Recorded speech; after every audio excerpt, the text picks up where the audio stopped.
Você sabe o que faz o universo funcionar?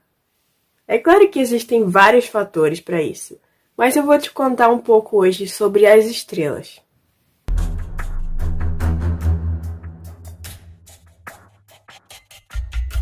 Vamos começar então pela protoestrela, que para se formar é preciso gravidade e hidrogênio em abundância.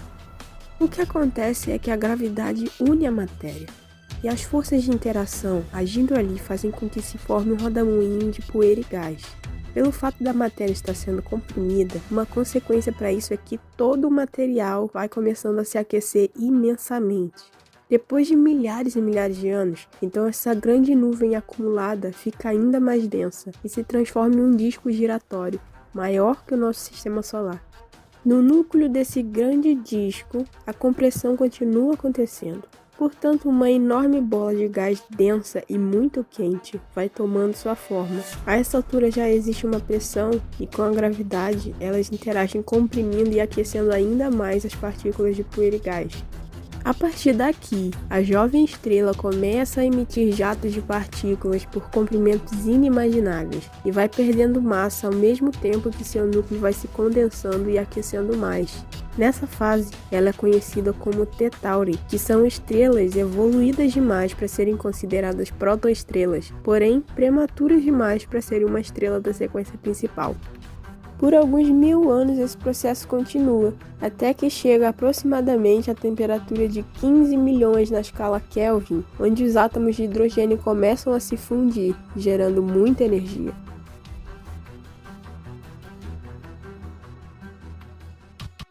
Agora sim, nasce uma estrela.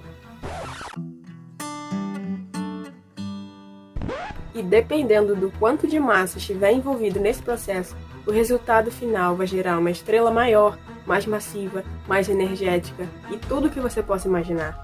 Sabendo disso, grava aí então. Dependendo da quantidade de massa ou do tamanho que essa estrela tiver, ela vai ter então um ciclo de vida diferenciado das demais. E é claro que a sua atividade de nucleossíntese também. Os processos durante a vida da estrela são violentos. A mudança no estágio do astro vem de um colapso entre forças, e isso acontece em todas as etapas.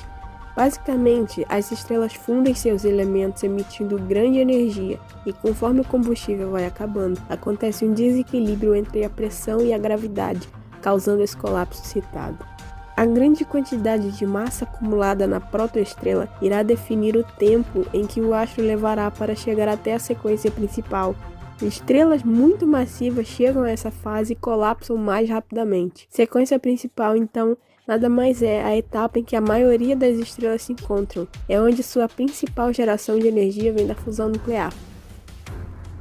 As estrelas com a massa parecida com a do nosso Sol levam cerca de 9 bilhões de anos na sequência principal. Após isso, conforme o hidrogênio vai se fundindo em hélio, a força gravitacional começa a vencer, contraindo o núcleo. Porém, como vimos, ao contrair, o corpo se aquece. O núcleo então aquece a extremidade solar, onde há ainda mais hidrogênio para fundir ainda mais rapidamente em hélio. E então, a quantidade de energia nas camadas externas é tão forte que expandem bem rápido. Durante a fase da gigante vermelha, a estrela irá fundir toda a camada externa até ejetá-la, formando uma nebulosa planetária com um núcleo de carbono e oxigênio condensado, brilhante pelo calor que ainda tem. Esse núcleo é nada mais nada menos que a chamada anã branca, que é uma das formas mais condensadas da matéria. Com o passar de milhões de anos, essa estrelinha então se esfria, perdendo todo o brilho, se transformando em uma anã negra, que é o fim de muitas estrelas. Certo, mas isso tudo foi para as estrelas que têm a massa até 10 vezes a do nosso Sol. No entanto, ainda nessa faixa existem aquelas estrelas que não possuem combustível suficiente para se tornarem uma gigante vermelha. Essas então colapsam e se tornam anãs vermelhas.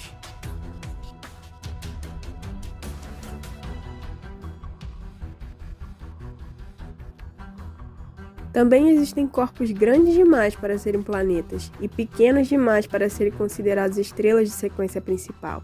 Essas aí são as anãs marrons. O ciclo de vida dessas anãs são tão extensos que ultrapassam a idade do universo. Por isso é impossível acompanhar sua evolução. Beleza, mas saindo agora desses anões, o rumo das estrelas que possuem mais de 10 massas solares é ainda mais interessante. O astro superior a esse número de massa evolui para uma supergigante vermelha, onde novamente se colapsa e novamente forma nebulosa, anã branca e anã preta. Para astros ainda maiores, acontecerá com a supergigante vermelha algo parecido com a fase da gigante com a nebulosa. Só que dessa vez o colapso das suas camadas externas irão formar uma supernova, e o que resultará disso serão as estrelas de nêutrons.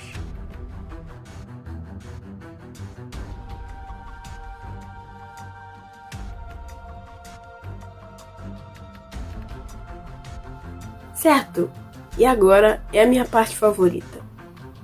A essa altura, as estrelas da sequência principal são hiper enormes e já se encontram como gigantes azuis.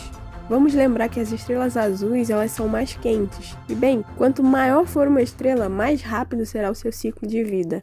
Então estrelas que já nascem de uma protoestrela, assim, direta, na forma de gigantes azuis, colapsam para uma estrela chamada Wolf-Rayet, que tem como característica uma incrível quantidade de perda de massa pelos ventos solares.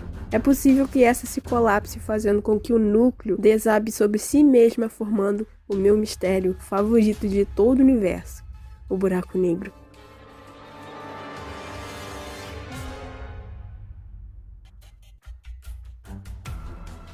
Tá pensando que acabou? Não. Existem estrelas muito massivas, como as supergigantes azuis, que colapsam direto em uma supernova, e depois nele, o buraco negro.